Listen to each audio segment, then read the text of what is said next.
Hello everyone, welcome to again YouTube channel. I'm your tutor Sakhi.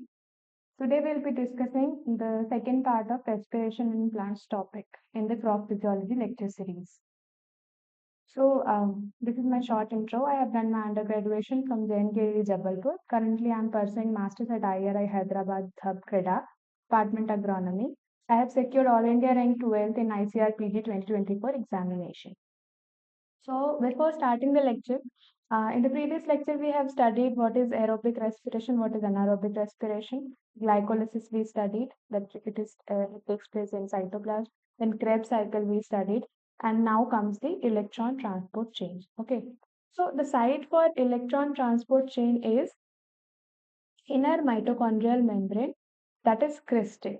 We have talked about that inner mitochondrial membrane had this kind of bendings, enfoldings they had.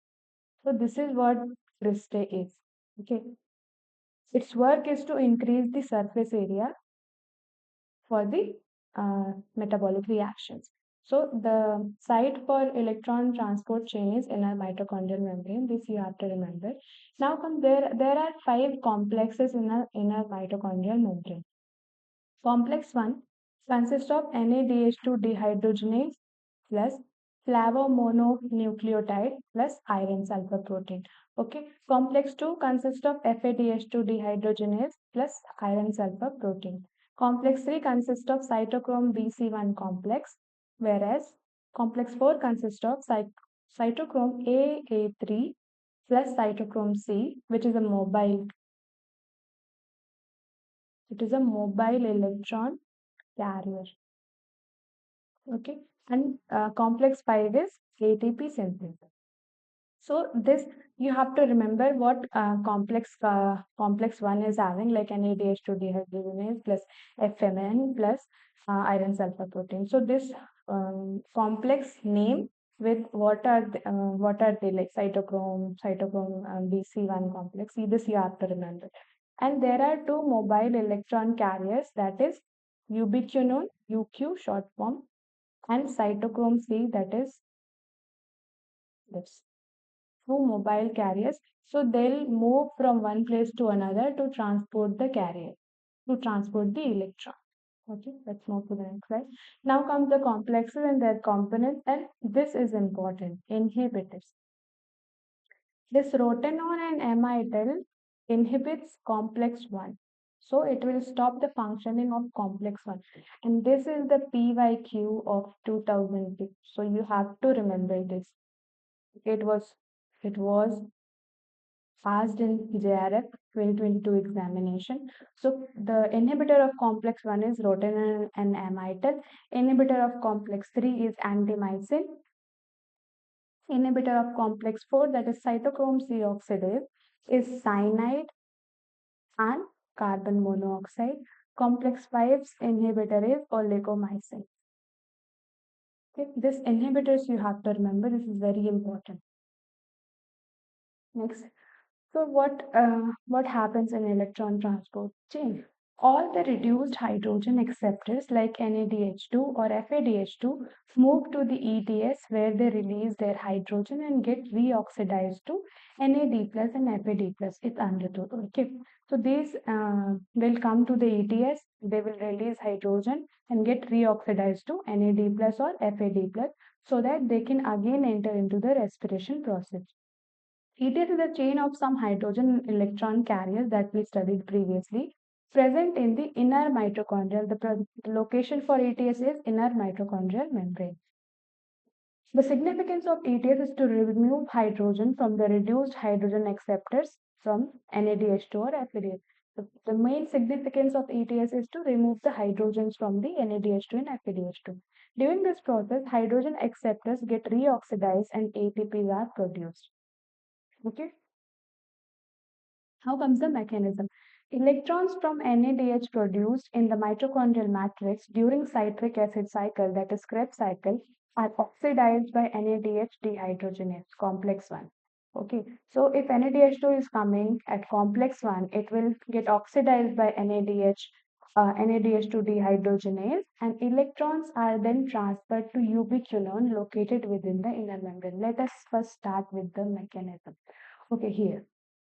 So first we'll study this is the matrix portion, the inner side portion, okay? And this is the inner mitochondrial membrane. This is the inner mitochondrial membrane. And then inner mitochondrial membrane and outer mitochondrial membrane. In between there is this perimitochondrial space. Now in inner mitochondrial space, all of these complexes are arranged. Okay. So first complex one, FMN and FES. Second is this. Third complex is BC1, cytochrome BC1. Fourth is cytochrome AA3. Fifth is that ATP synthase complex. Okay. Now it is arranged in the inner mitochondrial membrane. Now what happened? In matrix, we are through Krebs cycle, we are getting NADH2 and FADH2. Okay, now this needs to be converted into ATP. So what happens? This NADH2, this is, we are studying for NADH2 only. FADH2 we will study in the next slide. So this NADH2 is coming to the complex 1. What is happening here? Here this NADH2 is getting splitted into NAD plus and 2 hydrogen ion plus some electron will be released, and this electron will be taken up by complex 1, and this complex 1 will transfer this electron to the ubiquinone, which is a mobile carrier. Mobile carrier means this can move. Okay, it will take electron from complex 1 and then while moving it will pass it to the complex 3. Okay, here we do not have any role complex 2 in the NADH2. Okay, so for NADH2, 1, 3, 4 and 5 are functional, whereas 2 is not functional here, as we can see. So while transferring this electron to ubiquinone, what happens? This H plus, which is produced after breaking up of this NADH2, this H2, this 2H plus will get transferred from this complex 1 to the perimitochondrial space. Okay, so here we got 2H plus. Now this ubiquinone is transferring this electron to complex BC1, that is complex 3. Again, while transferring of this electron, what this BC1 will do, this will take another 2H plus from the matrix and will pass into the perimitochondrial space. Again, so here we are having 4H plus till now. Now what happens, this BC1 complex will transfer this electron to this cytochrome C, which is a mobile carrier. Okay, and this cytochrome C will transfer the electron to AA3. And what happened here, the electron will finally get out from the complex 4, and this will get combined with half of oxygen, and 2H plus will get combined to form H2O, which is a metabolic water. So that's why we say that final electron acceptor or final hydrogen acceptor is oxygen. Okay, whatever the electron is started from here is getting accepted by this half of oxygen and plus 2H plus. 2H plus is also getting accepted by this oxygen.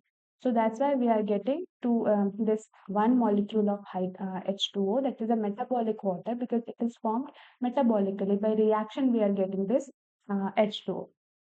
While transferring this electron to oxygen, this complex 4 will also put 2H plus from matrix to perimitochondrial space.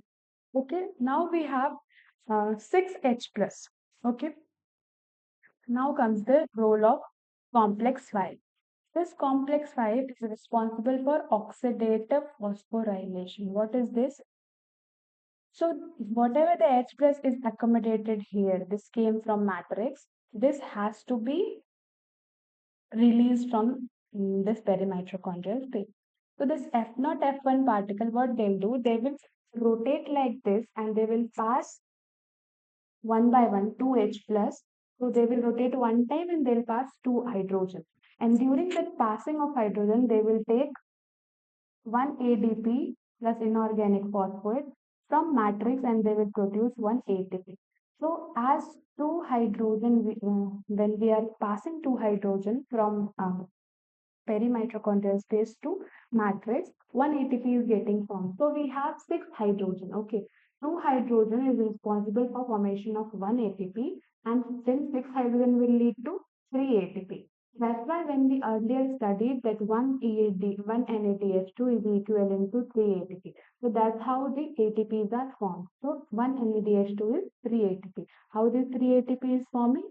From electron transport chain from complex to complex.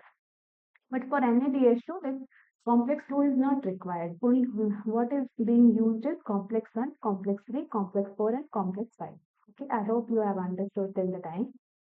Let's move to the next slide. Now comes the FADH2. So FADH2, here in this case, this complex 12 will not be used. Complex T2 will be used. Now this FADH2 is coming to complex 2. It is again breaking up into FAD plus and 2H plus. And while this breaking, some electrons are released. It will be taken up by this complex 2. This complex 2 will transfer the electron to the ubiquinone, and this electron will be transferred to complex 3. Here this H plus is not getting inside because this complex is attached to the inner mitochondrial membrane. It is not a transmembranous protein. So that's why H plus is not getting transferred here. So here we are getting only 4H plus. Whereas in case of NADH2, we got 3H plus because this complex 1 was a transmembranous protein. But whereas this complex 2 is not a transmembrane protein, so that's why we are not getting 2H plus here. Okay. So now this electron transferred from ubiquinone to complex 3. Complex 3 will again do this thing. It will pass the 2H plus from the matrix to perimitochondrial space.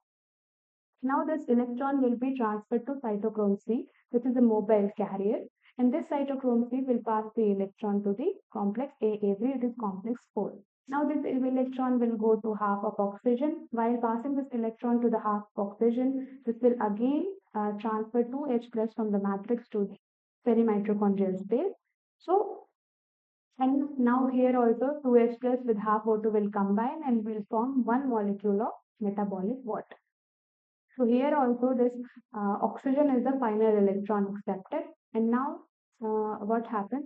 Now this 4H plus needs to be thrown out from the perimitochondrial space to the matrix. So here comes with this ATP synthase, that is complex 5.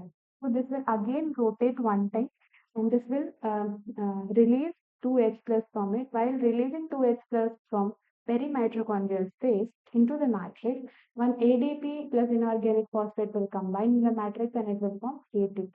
So as we are getting 2H plus, and when we are throwing out 2H plus from perimitochondrial space, we are getting one ATP. So we have 4H plus, so we'll get 2 ATP. So that's why we in the previous classes we said that 1 FADH2 is equal to 2 ATP. That is how we get the ATP in there. So now comes the theory part. So, mechanism. Electrons from NADH produced in the mitochondrial matrix during citric acid cycle, that is Krebs cycle, are oxidized by a NADH dehydrogenase, that is complex 1. It will come to complex 1, it will get oxidized, it will release electron, H plus ion and NAD plus. And electrons are then transferred to ubiquinone located in the inner membrane, which is a mobile carrier. Okay. This ubiquinone also receives reducing equivalent via FADH2, that is complex 2. When we are talking about FADH2, then the complex 2 will be working, complex 1 will be not working. Okay, that is generated during oxidation of succinate in the citric acid cycle. FADH2 we studied where it is formed. Okay. The reduced ubiquinone, that is ubiquinol, is then oxidized with the transfer of electron to the cytochrome C. This ubiquinol will transfer it to the cytochrome BC1 complex, that is complex 3. It will transfer the electron. Cytochrome C is a small protein attached to the outer surface of the inner mitochondrial membrane. This is a mobile carrier. It will act as a mobile carrier for transfer of electron between complex 3 and 4. Between 3 and 4, cytochrome C will transfer the electron. Okay. Complex 4 refers to the cytochrome C oxidase complex containing cytochrome A and A3 plus 2 copper centers. Okay. Now, when the electrons pass from one carrier to another via complex 1 to complex 4 in the electron transport chain, they are coupled with the ATP synthase, that is complex 5. Okay, for the production of ATP from ADP and inorganic phosphate. So this complex 5 will rotate. This will remove 2H plus, and while removal of this 2H plus, it will take one ADP molecule plus inorganic phosphate from matrix and then will form one ATP.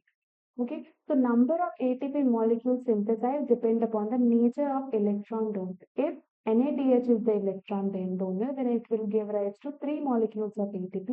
Whereas if one molecule of FADH2 is there, so 2 molecules of ATP will be formed because in the case of FADH2, we are having only 4H plus. Okay, and whereas in the case of NADH2, we are having 6H plus.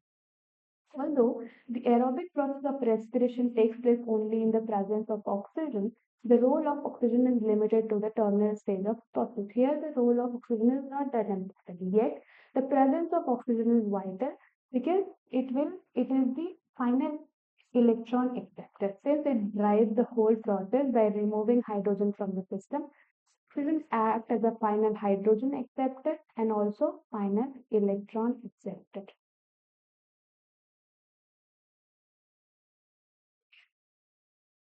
So we studied this, how NADH2 is forming 3 ATP and FADH2 is forming 2 ATP.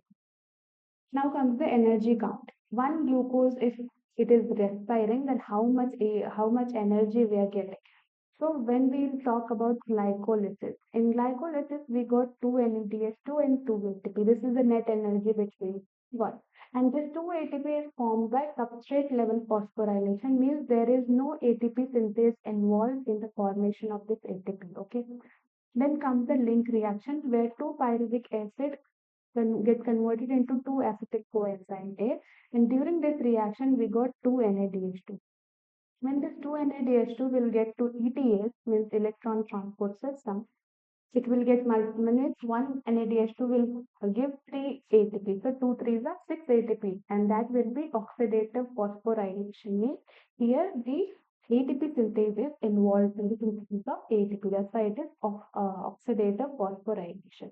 Now comes the Krebs cycle. Now we have 2 acetyl CoA, and this 2 acetyl CoA will go into the Krebs cycle, and this Krebs cycle will lead 2 Krebs cycle means will have 6 NADH2, 2 FADH2, and 2 ATP. Total 12 ATP will get. Because in the previous class we studied that one Krebs cycle will lead to the formation of 12 ATP. So if we are having 2 Krebs cycles, so we'll get 3 NADH2, 2 FADH2, 2 ATP, which will be equivalent to 24 ATP. So it will convert this 6 NADH2 through ETS, it will be equivalent to 18 ATP, and 2 FADH2 will be equivalent to 4 ATP. I hope this, like till the time you have got the point. Now comes the shuttle system. What is shuttle system? See, glycolysis takes place in cytoplasm, and whereas Krebs cycle link reaction is taking place in this mitochondrial matrix. Okay, so this here we got 2 NADH2, 2 ATP. In this 2 ATP substrate level phosphorylation, it's fine, it will be used as it is. Now this NADH2 needs to be converted into ATP. So what will happen? This NADH2 needs to get inside this mitochondrial matrix because this needs to go through ATS to get converted into ATP. So what will happen? There are 2 choices for this NADH2. So 2 shuttle are there. Just like to cross a river, we'll have one boat. Okay. So there are 2 kinds of boat. If this NADH2 is taking this mallet shuttle, means mallet boat, then this after going inside also this will be 2 NADH2 only. Okay. This will be same. Okay. Whereas if this NADH2 is taking glycerate shuttle or glycerate boat, then this 2 NADH2 will get converted into 2 FADH2 when it will go inside the matrix. Okay. So based on the type of shuttle this NADH2 is taking to get inside or type of boat it is taking to get inside, the ATP count will differ. If this NADH2 is taking glycerate shuttle, then 2 FADH2 will be there. Then it will go inside, it will get converted to 2 FADH2. So this will lead to the formation of 4 ATP, right? Whereas if it is taking malate shuttle, then this will convert it into 6-ATP. This is the oxidative phosphorylation, means here ATP synthase enzyme is involved. Okay. Now this link reaction, here we are getting 2 NADH2. This 2 NADH2 via ATS will form 6-ATP. This is also oxidative phosphorylation. Now comes the Krebs cycle. In Krebs cycle, because uh, we'll get 2 acetyl coenzyme A, so we'll get 6 NADH2 and 2 FADH2 and 2 ATP, means 2 Krebs cycles. Okay, and this ATP is formed through substrate level phosphorylation, means there is no ATP this synthase is involved. Now this 6 NADH2 will go through ETS will form 18 ATP, and this 2 FADH2 will go through ETS will form 4 ATP. Now this, what is the importance of this shuttle system? See, when we are combining this Krebs cycle link reaction in the 2 ATP here, so we'll get 32 ATP. Now this 2 NADH2, when it is taking malate shuttle, then 32 will be added with 6, because here we are getting 6 ATP. So this will become 38 ATP. When this NADH2 is taking glycerate shuttle, then we'll get only 4 ATP, because inside it is getting converted into FADH2.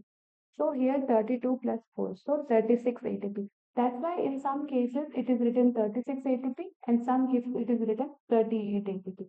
So this shuttle, the kind of shuttle this NADH2 is using to get inside the matrix defines the how much ATP we'll get. So if it is taking glycerate shuttle, then 36 ATP. If it is taking malate shuttle, then it is 38 ATP, which is being produced. See, in prokaryotes, okay, like bacteria, 38 ATPs are produced. Why? Because all the reactions are taking place in cytoplasm, and here no subtle system is involved. So in prokaryotes, we'll get 38 ATP. This is the functioning for eukaryotes. Okay.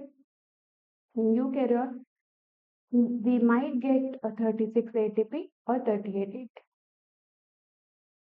Now, the cytosolic or extra mitochondrial or glycolytic NADH, it is produced in cytoplasm, transported to ETS by two types of shuttle, which happens only in eukaryotes. Okay, in prokaryotes, shuttle mechanism is absent.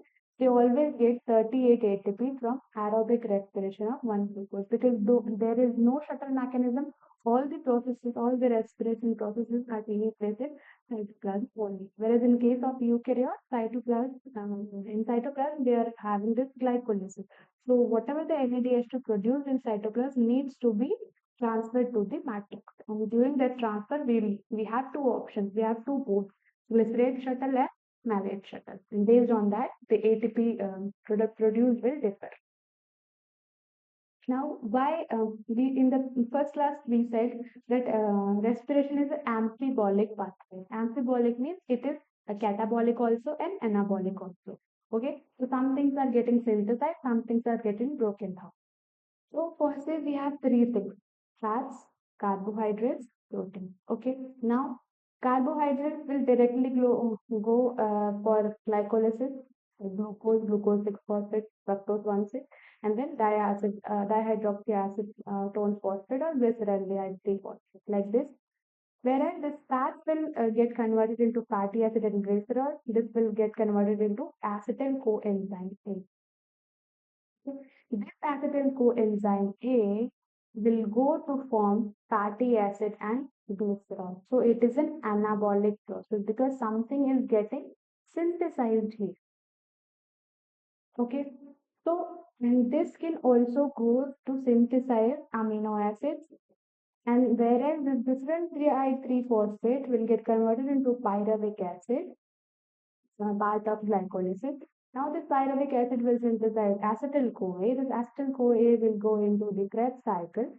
Okay, and this Krebs cycle here, this alpha ketogluteric acid is getting formed, and this glutaric acid will form the amino acid. Okay, so here one again this anabolic process is taking place. Okay, so here catabolic also, anabolic also. is taking place simultaneously. That's why we are calling it an amphibolic pathway. Succinate coenzyme A is important for the synthesis of porphyrin ring. This is important, containing compounds like chlorophyll, cytochromes, cytochrome, and hemoglobin. So this succinate CoA, which is being formed in the Krebs cycle, which will go for the formation of chlorophyll, cytochrome, hemoglobin. Okay, so it is an anabolic process. Whereas alpha-fetoglutaric acid, which is a 5-carbon compound, is involved in the various amino acid formation. So it is also anabolic process. Okay, so it is catabolic as well as anabolic. So that's why we are calling it as amphibolic pathway. Now comes the anaerobic respiration or fermentation. So anaerobic respiration means the oxygen will not be required or oxygen is absent. So in anaerobic respiration, as we studied, glycolysis is common between both aerobic and anaerobic. So glycolysis will take place, and here we will get 2 NADH2, 2 ATP plus 2 pyruvic acid as the end product of the glycolysis. Now comes the alcoholic fermentation. Alcoholic fermentation will take place in bacteria and yeast. What will happen here? This pyruvic acid, in presence of pyruvic acid decarboxylase,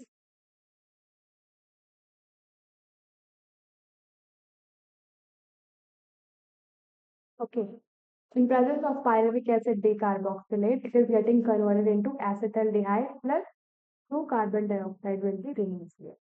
In this acetaldehyde, the 2 carbon compound will combine with 2 NADH2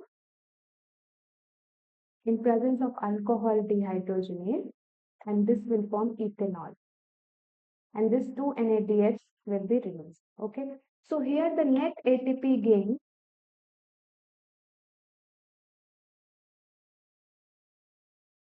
so net energy gain is 2 ATP. How? In glycolysis we are getting 2 NADH2 and this 2 NADH2 is getting used here. Okay. So we are left with only 2 ATP. Okay. Because during this alcoholic fermentation, we are not getting any energy. So whatever this 2 ATP is there, this is the only energy we are getting in this alcoholic fermentation. So net energy gain in alcoholic fermentation is 2 ATP only, because in this process we are not getting any energy. Whatever we are getting in glycolysis, it is the same. So net energy is 2 ATP. Okay. Now comes the lactic acid fermentation. This happens in human muscle cells. Okay, and this is limited. You will feel fast in your muscle. Okay, you will feel some kind of like restlessness. Your muscles are contracting and they're not getting relaxed because oxygen is not there in a optimum condition. So here, no release of carbon dioxide is taking place. It's a one-step process. Here, pyruvic acid is the 3-carbon compound. In presence of lactic acid dehydrogenase, it is utilizing 2 NADH2, getting converted into 2 NAD plus, is forming lactic acid. Okay, so here also the net energy formed is 2 ATP. But the thing is here, there is no CO2 release, whereas in case of alcoholic fermentation, here we are getting 2 carbon dioxide. Okay, this is the simple thing. Okay, now comes the respiratory quotient. So the ratio of volume of CO2 evolved to the volume of O2 consumed in the respiration is called the respiratory quotient or respiratory ratio. Whatever the volume of CO2 is evolved during respiration and whatever the oxygen which is consumed, the ratio of this will be respiratory quotient. The respiratory quotient depends upon the type of respiratory substrate used during respiration. So it might be carbohydrate, it might be anything. Okay, malic acid. So depends upon that, the respiratory quotient differs. So let's see few of the respiratory quotient. First is carbohydrate. For carbohydrates, RQ is 1. For fat or oil, it is 0.7, that is less than 1. For protein, it is 0.8 or 0.9, that is also less than 1. For citric acid, it is 1.3. For malic acid, it is 1.33. For oxalic acid, it is 4. For succinic acid, it is 1.14. For anaerobic respiration, it is infinity important. This all you have to remember that. In camp plants or succulent plants at night, it is zero. So zero, infinity, that you have to remember. And germinating fatty seeds, it is less than one. So all these values you have to remember because they can directly ask by giving an option like IQ value of carbohydrate, protein, citric acid, like that. So you should remember. Now comes the questions. Which component of ETS is mobile carrier? So we studied mobile carrier as ubiquinone and cytochrome C. Two mobile carrier we studied, and here the first option is correct because it is ubiquinone. Cytochrome A not, cytochrome B not, cytochrome F no. Cytochrome C is the mobile carrier. Okay. In glycolysis, glucose forms two molecules of pyruvic acid. This is called complete oxidation, partial oxidation, photo-oxidation, or terminal oxidation. See, if one glucose is getting converted into 2 pyruvic acid, this is not the complete oxidation, this is partial oxidation. Okay? So the answer will be B, that is partial oxidation. And this terminal oxidation, we call it to electron transport system. Okay, this is called terminal oxidation. Okay, I hope you have understood till the point, till the time. For if you are not getting this point, means you have not studied the previous lecture. So I would request you to first go through all the previous lecture. Then only you will get to understand this lecture. And all the best and all the best for your examination. Do revise all the things. Don't go for new things. Only revise the previous what you have studied. And all the best for the examination. Thank you.